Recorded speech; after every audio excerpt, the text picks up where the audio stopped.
Selamat pagi, Assalamualaikum warahmatullahi wabarakatuh. Baik, pada pertemuan kali ini kita masih menggunakan metode video record yang nantinya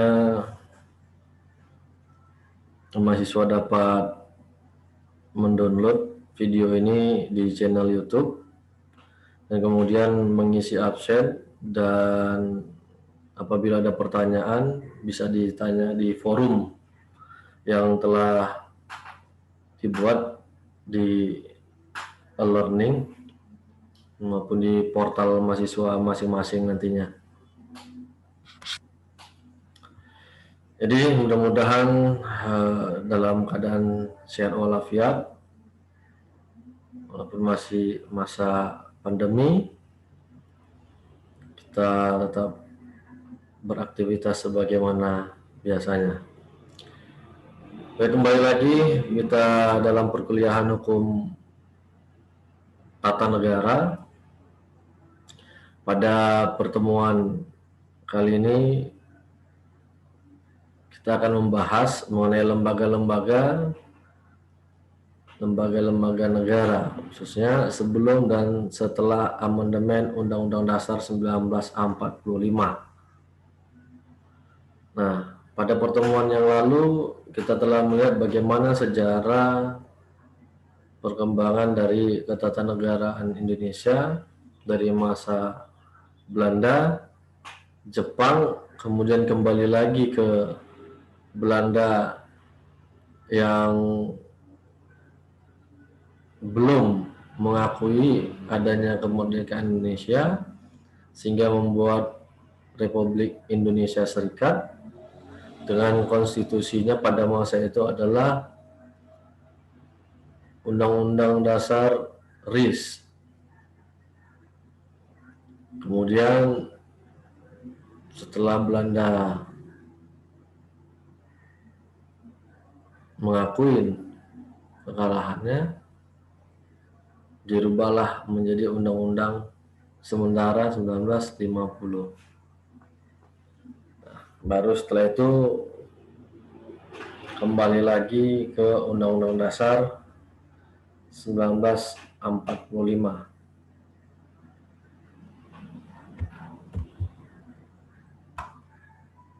Jadi sistem ketatanegaraan di Indonesia sudah cukup lama.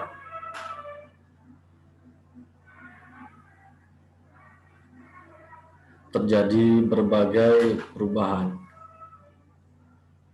Nah, di mana struktur lembaga negara, yaitu Undang-Undang Dasar 1945 sebagaimana telah kita ketahui adalah aturan tertinggi atau landasan tata negara di Indonesia. Undang-undang negara bersifat terbuka dan dapat diubah sesuai dengan perkembangan zaman. Setidaknya telah 4 kali terjadinya perubahan terhadap Undang-Undang Dasar 1945, yaitu dari periode tahun 1999 sampai dengan 2002. Amandemen Undang-Undang Dasar berpengaruh terhadap sistem ketatanegaraan di Indonesia. Dengan perubahan tersebut, berubah juga struktur kelembagaan negaranya. Artinya akan terjadi perubahan dari fungsi atau pembagian kewenangan lembaga negara dalam menjalankan roda pemerintahan sesuai dengan yang diamanatkan oleh pembukaan Undang-Undang Dasar 1945, memajukan kesejahteraan umum, mencerdaskan kehidupan bangsa, dan sebagainya.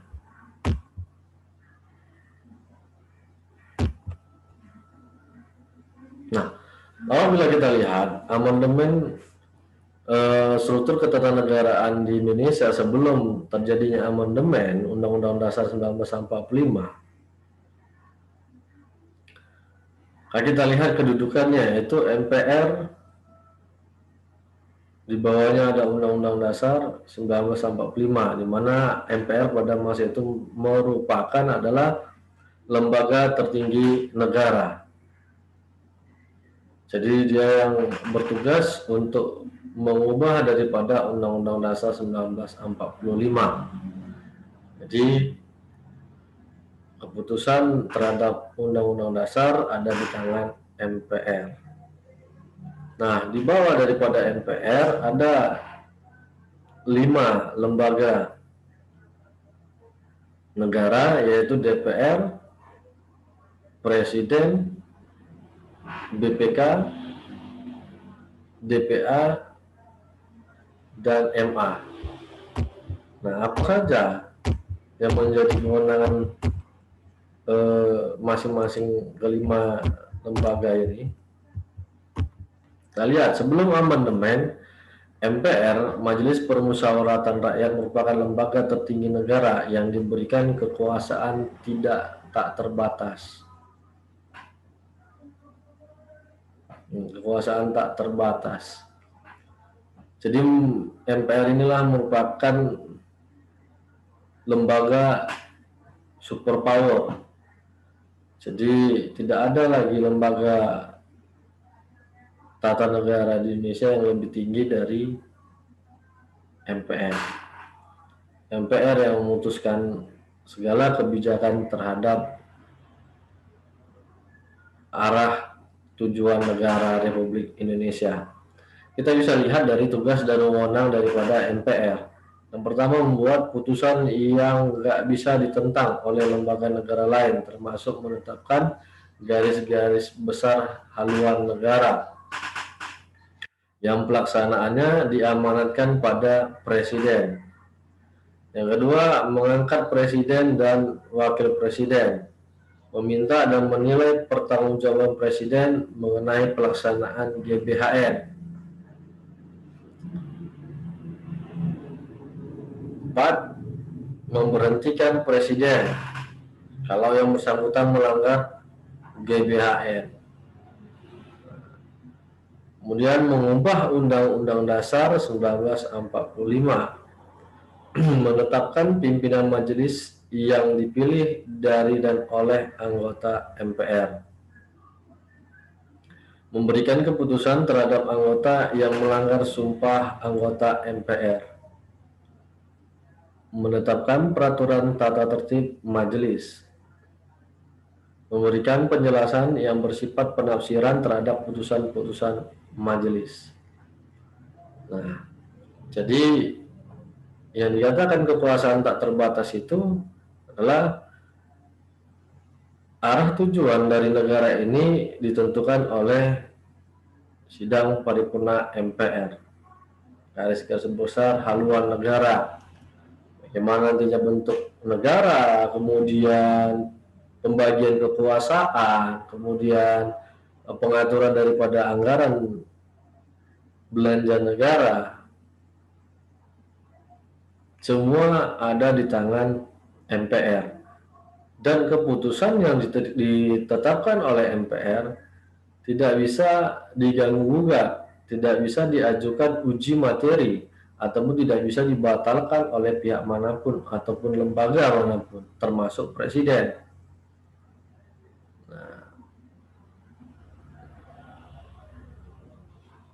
Sebab yang mengangkat dan memberhentikan Presiden dan Wakil Presiden adalah MPR. Nah, sehingga memang pada masa sebelum amandemen, MPR ini merupakan lembaga superpower, lembaga yang memiliki kewenangan yang melebihi dari lembaga manapun. Nah, sehingga apa yang dilakukan oleh MPR itu adalah yang terbaik untuk negara ketika masa itu. Jadi kita akan lihat bagaimana perubahan kewenangannya ketika terjadinya amandemen. Nah, bagaimana dengan DPR pada masa sebelum amandemen? DPR adalah lembaga perwakilan rakyat yang tidak dapat dibubarkan oleh Presiden. Anggota DPR adalah anggota partai politik peserta pemilu yang dipilih oleh rakyat. DPR tidak bertanggung jawab terhadap presiden. Sebelum diadakannya amandemen, tugas dan wewenang DPR adalah yang pertama mengajukan rancangan undang-undang, yang kedua memberikan persetujuan atas peraturan pengganti undang-undang atau Perpu.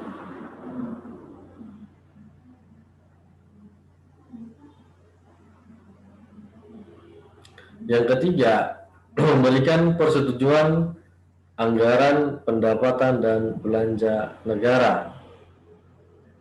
Keempat, meminta MPR untuk mengadakan sidang istimewa. Nah, jadi sangat terbatas kewenangan daripada DPR. Nah, jadi kalau sebelum amandemen, kalau kita lihat, maka DPR ini tunduknya kepada MPR. Karena ketika dia ingin mengadakan sidang istimewa, harus ada persetujuan daripada MPR. Nah, kalau mengajukan rancangan undang-undang, ini memang sudah menjadi kewenangan dari DPR, ya, sesuai dengan trias politika oleh yang dianut oleh Montesquieu, yang legislatif sebagai pembuat undang-undang, maka dia harus bisa membuat rancangan undang-undang dan mengesahkan daripada Perpu untuk menjadi undang-undang.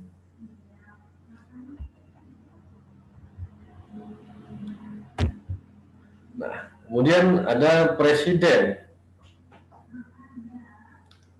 Presiden adalah lembaga negara yang memiliki kekuasaan untuk menjalankan pemerintahan. Di Indonesia, presiden menjabat sebagai kepala negara dan juga kepala pemerintahan. Sebelum amandemen dilakukan, presiden diangkat oleh MPR dan bertanggung jawab kepada MPR. Selain itu, sebelum amandemen juga tidak dijelaskan adanya aturan mengenai batasan periode jabatan seorang presiden dan mekanisme yang jelas mengenai pemberhentian presiden dalam masa jabatannya. Selain itu, pada masa sebelum amandemen, presiden memiliki hak prerogatif yang besar. Nah, jadi sebelum amandemen, presiden merupakan kepala negara dan kepala pemerintahan. Hingga sekarang pun juga presiden adalah lembaga negara, kepala negara dan kepala pemerintahan. Dari struktur Undang-Undang Dasar sebelum amandemen, presiden di bawah MPR. Jadi presiden bertanggung jawab kepada MPR. Dan di dalam Undang-Undang Dasar 1945, masa jabatan presiden belum jelas rumusannya.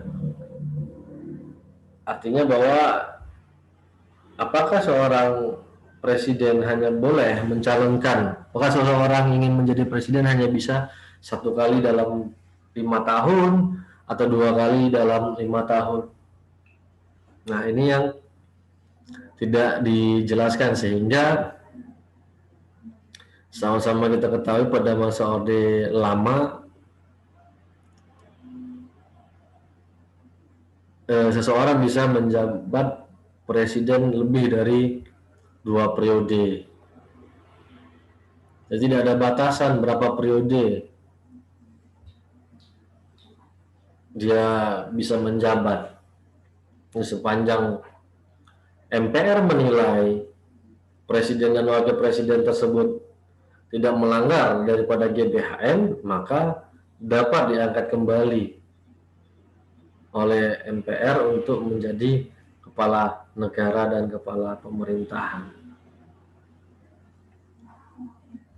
Nah, selain itu juga presiden memiliki hak prerogatif yang cukup besar.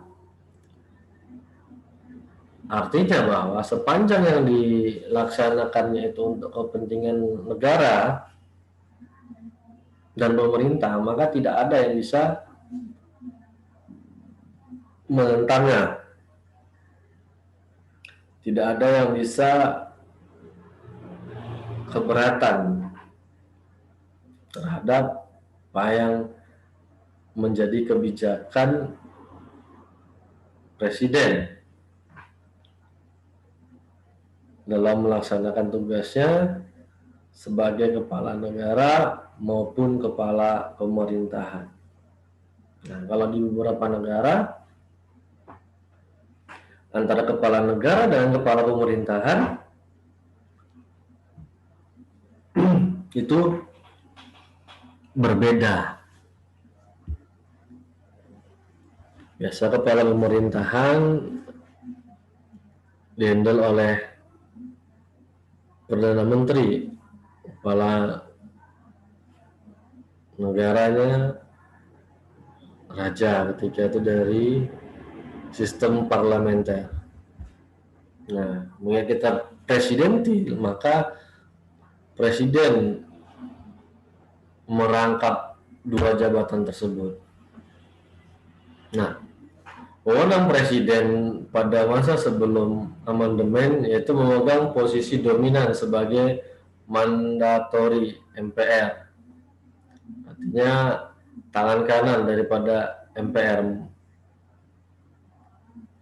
Dia melaksanakan seluruh kebijakan yang dibuat oleh MPR. Tidak ada yang bisa membantahnya atau mengajukan uji kelayakan terhadap presiden maupun wakil presiden. Yang kedua, memegang kekuasaan eksekutif, kekuasaan legislatif, dan yudikatif. Jadi cukup luar biasa intervensinya, terutama dalam perancangan undang-undang maupun kekuasaan kehakiman. Nah, presiden yang mengatur keseluruhannya. Ketiga, mengangkat dan memberhentikan anggota BPK. Itu Badan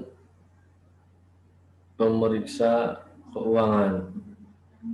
Jadi pengangkatannya, pemberhentiannya adalah dari presiden pada masa itu.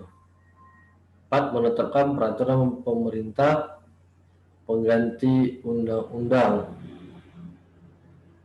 dalam situasi yang memaksa. Perpu harus dikeluarkan dalam situasi yang memaksa. Nah, bagaimana tolak ukur memaksa ini? Kembali kepada presiden yang menilainya.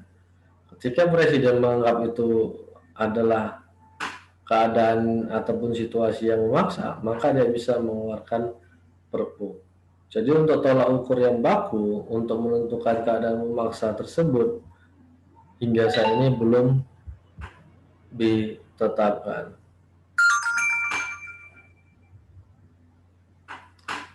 Yang kelima, menetapkan peraturan pemerintah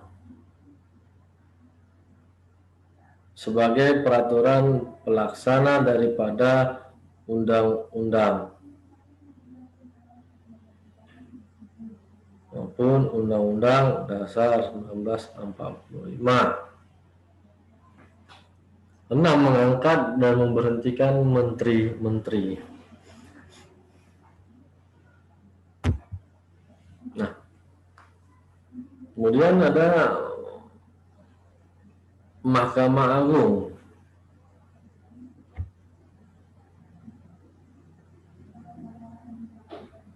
Sebelum amandemen Undang-Undang Dasar 1945, kekuasaan kehakiman dilakukan hanya oleh Mahkamah Agung. Lembaga Mahkamah Agung bersifat mandiri dan tidak boleh diintervensi atau dipengaruhi oleh cabang kekuasaan lainnya. Wewenang sebelum amandemen adalah yang pertama, berwenang mengadili pada tingkat kasasi, menguji peraturan perundang-undangan,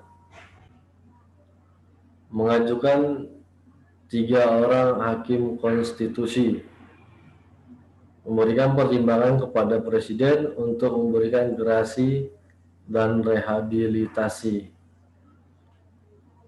Nah, ini pada masa sebelum amandemen. Itu lembaga yang bersifat mandiri dan tidak boleh diintervensi atau dipengaruhi oleh cabang kekuasaan lainnya. Tapi kalau kita lihat di sini, memegang kekuasaan eksekutif, legislatif, dan yudikatif. Nah, secara tidak langsung, presiden dapat mempengaruhi keputusan daripada Mahkamah Agung secara tidak langsung, dan menguji peraturan perundang-undangan, mengadili pada tingkat kasasi dalam hal menguji pertimbangan daripada hakim tingkat bawah apakah telah sesuai dengan peraturan perundang-undangan atau tidak. Kemudian ada Badan Pemeriksa Keuangan. Sebelum amandemen tidak banyak dijelaskan mengenai BPK. BPK bertugas untuk memeriksa tanggung jawab tentang keuangan negara. Hasil dari pemeriksaan keuangan tersebut kemudian dilaporkan kepada DPR. Ada beberapa tugas dan wewenang dari BPK sebelum amandemen, yaitu berwenang mengawasi dan memeriksa pengelolaan keuangan negara atau APBN dan daerah atau APBD, serta menyampaikan hasil pemeriksaan kepada DPR dan DPD, serta ditindaklanjuti oleh aparat penegak hukum. 2. Mengintegrasi peran BPKP sebagai instansi pengawas internal departemen yang bersangkutan ke dalam BPK. BPKP itu adalah Badan Pengawas Keuangan dan Pembangunan dan merupakan instansi pengawas internal. Nah, kan pemeriksa keuangan yang dapat mendeklir adanya kerugian keuangan negara. Itu nanti di setelah amandemen kita akan lihat.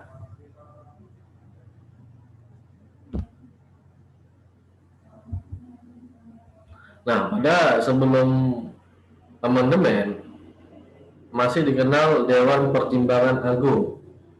Dewan Pertimbangan Agung ini berfungsi untuk memberikan masukan dan pertimbangan kepada presiden.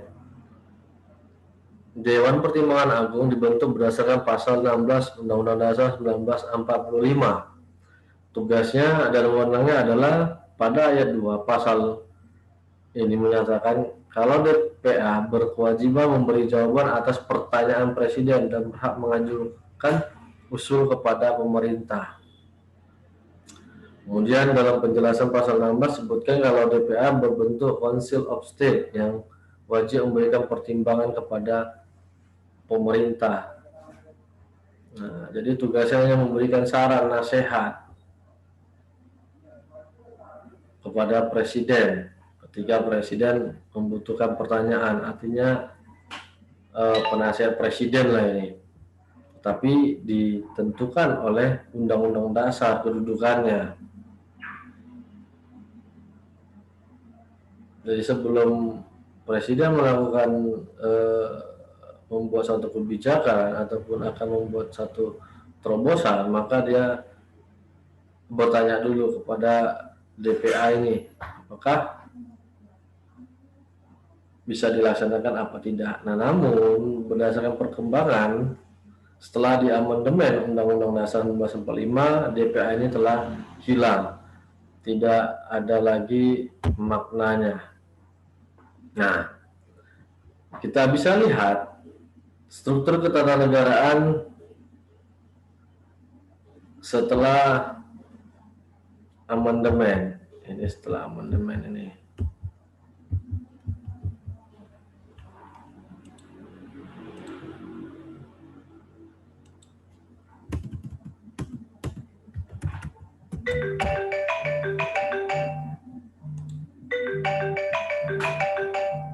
Sebentar.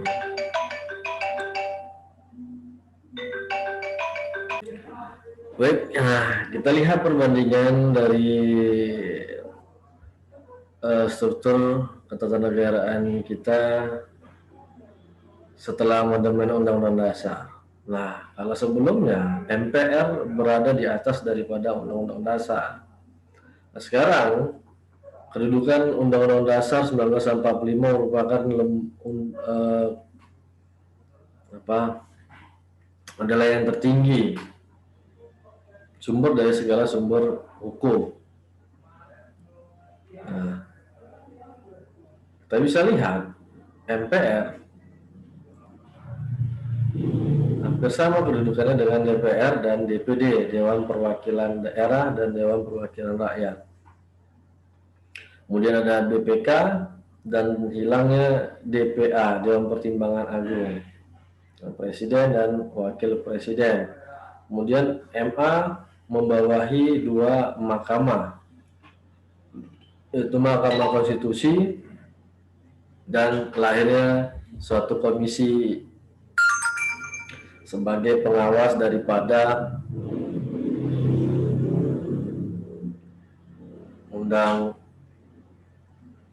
sebagai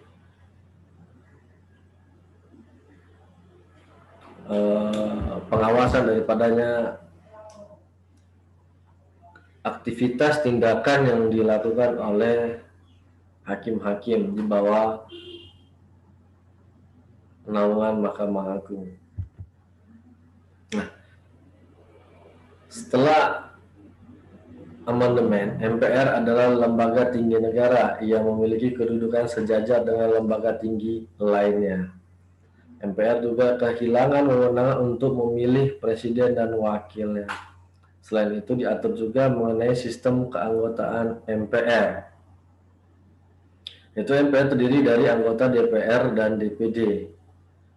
Anggota MPR memiliki masa jabatan selama 5 tahun.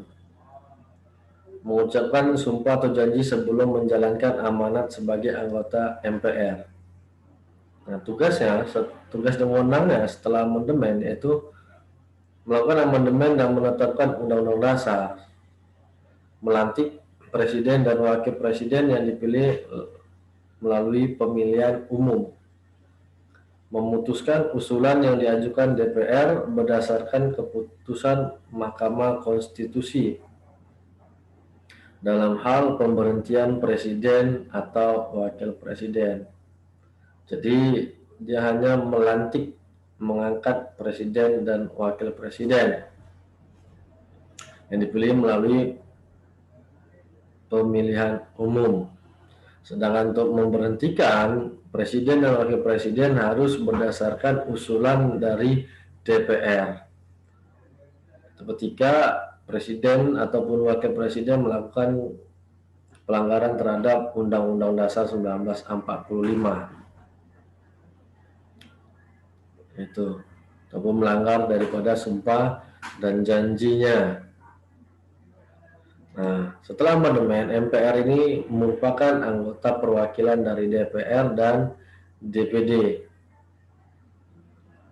Tidak lagi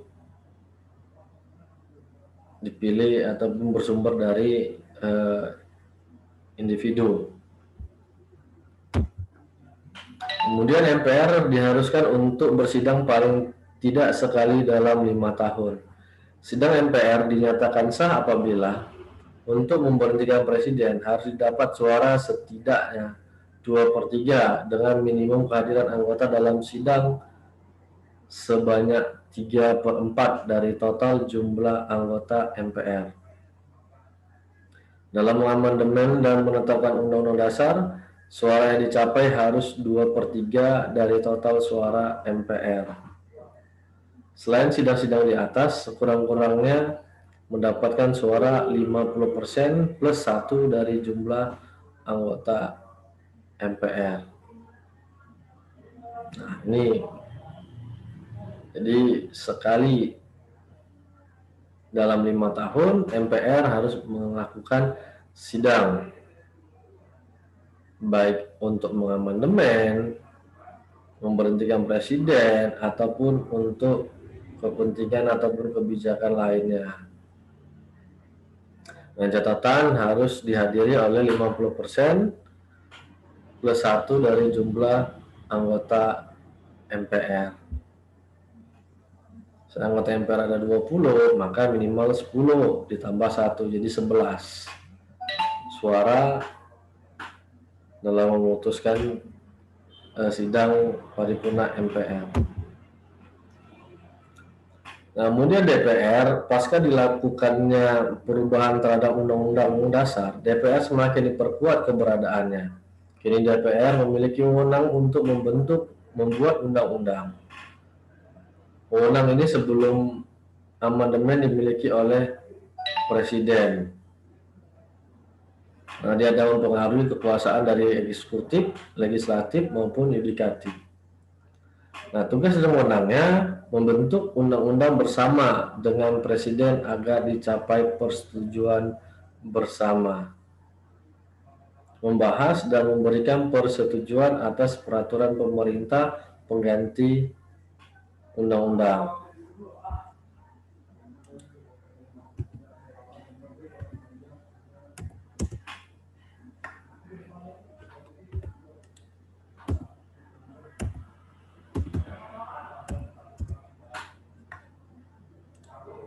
Menerima dan membahas usulan RUU dari DPD mengenai bidang tertentu, menetapkan APBN bersama dengan Presiden dengan memperhatikan pertimbangan DPD. Nah, jadi tugas DPR untuk menetapkan APBN. Kalau dulu ada di tangan MPR. Melakukan pengawasan terhadap pelaksanaan undang-undang, APBN, serta kebijakan pemerintah lainnya. Ini sudah bertambah luas kalau kita bandingkan dengan tugas DPR. Nah, memberikan persetujuan, hanya memberikan persetujuan anggaran pendapatan belanja.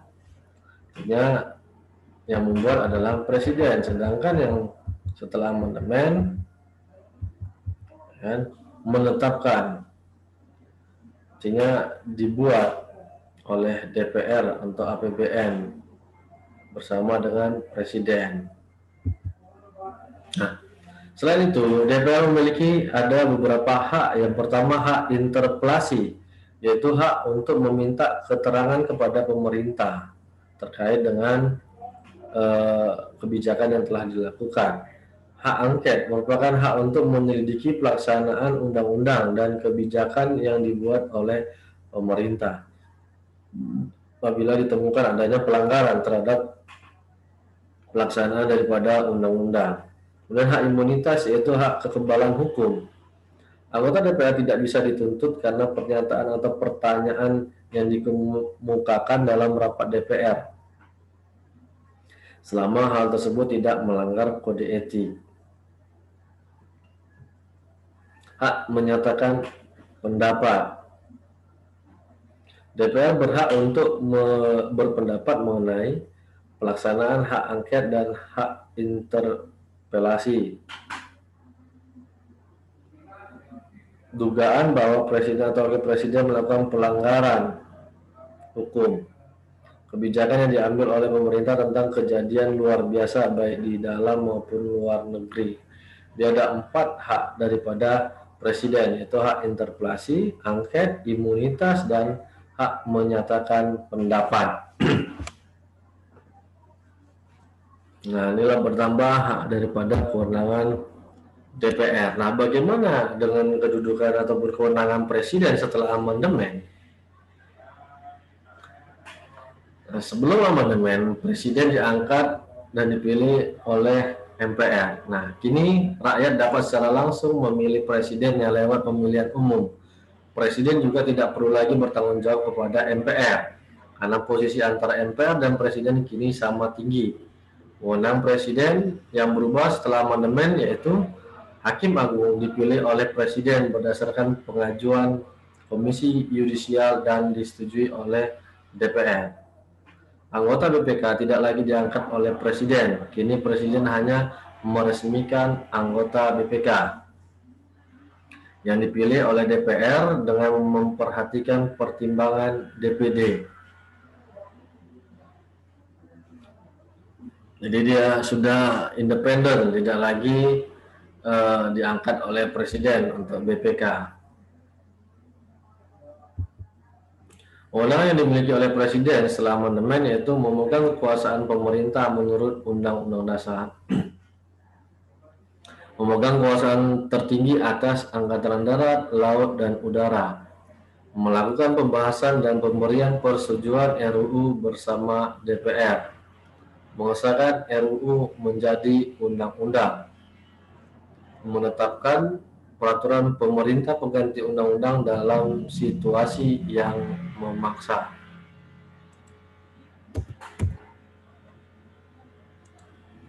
6. Menetapkan peraturan pemerintah.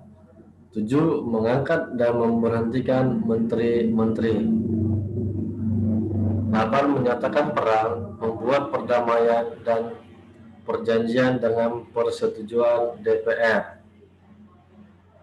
9. Mengangkat duta dan konsul.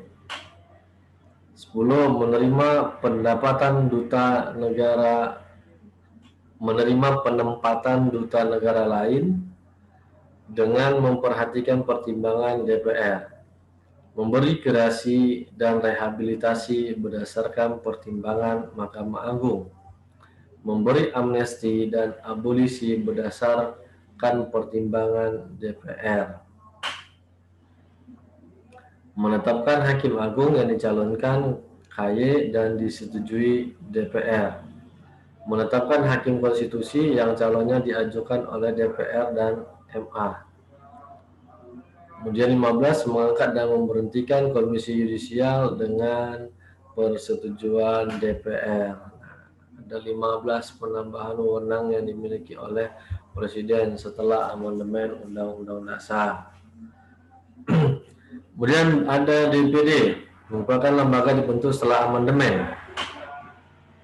DPD merupakan langkah untuk mengakomodir kepentingan daerah di tingkat nasional. Tugas dan wewenangnya adalah mengajukan RUU pada DPR yang berkaitan dengan otonomi daerah, memberi pertimbangan tentang RUU perpajakan, pendidikan, dan keagamaan. Nah, sangat sedikit ya kewenangannya. Nah, dia hanya terbatas untuk memberikan yang berkaitan dengan otonomi daerah. Misalnya pembentukan daerah baru, nah barulah DPD ini ikut serta menetapkan daerah otonom baru setelah tugas daripada DPD. Kemudian ada pergeseran mengenai tugas BPK, di mana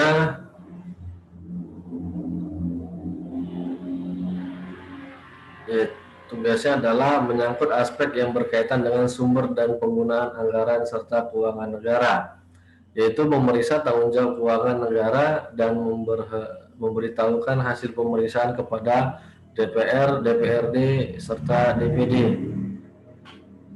2. Memeriksa semua pelaksanaan APBN, memeriksa tanggung jawab pemerintah tentang keuangan negara.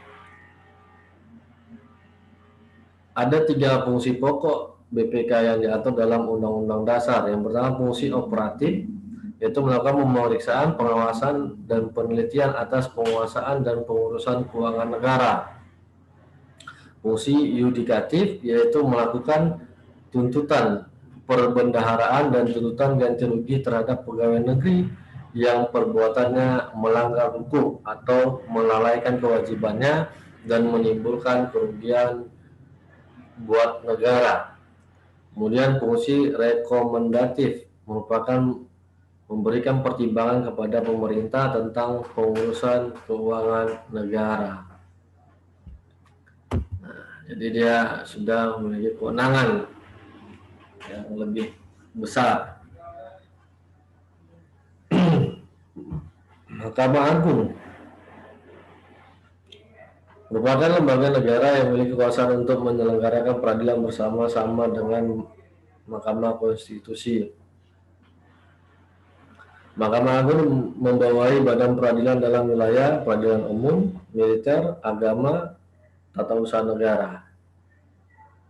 Kewajiban dan wewenangnya adalah memiliki fungsi yang berhubungan dengan kuasa kehakiman. Fungsi ini diatur dalam undang-undang.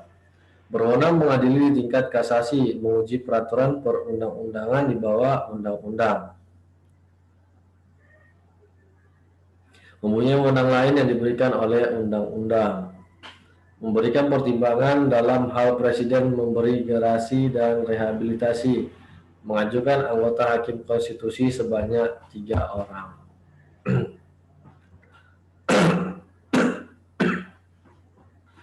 Nah, lahirlah sebuah Mahkamah Konstitusi.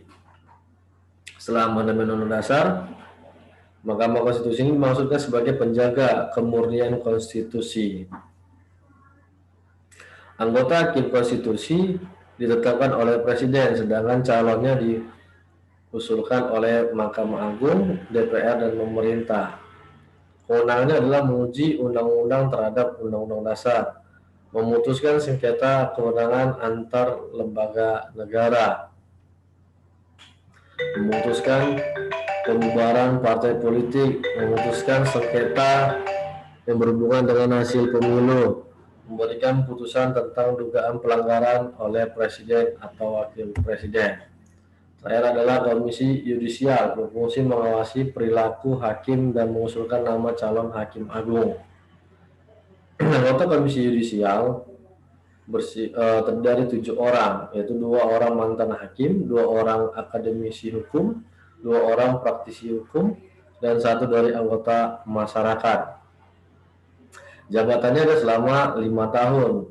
Wewenangnya mengusulkan pengangkatan hakim agung dan hakim ad hoc Mahkamah Agung, menjaga dan menegakkan kehormatan, martabat, dan serta perilaku hakim,